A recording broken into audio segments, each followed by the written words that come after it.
এটা সমস্যা হয়ে গেছে কবে দিয়ে তো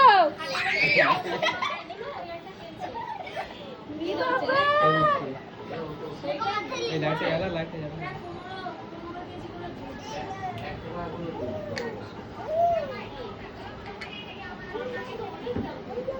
কি সাহস তাতান এই যা ওইটা দিও দাদাকে ভয় আমার দেবে দাদা ভয় পাচ্ছে হ্যাঁ তোমার ওই প্রজাপতি ধরতে এটা কি প্রজাপতি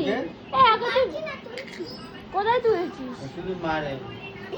জি বাবা ই বাবা এই কি হচ্ছে মশা ওই দেখো এখানে আসছে আর এখানে আসছে ও ভালো হয়ে গেছে ইস এই কি হবে ওটাকে আমার হাত দিয়ে ধরে যাবে ও শেষ চটকিয়ে কি ধরছে ও কি ছোটরা দেখে ছিল ইস ইস পালিয়েছে এই এই কি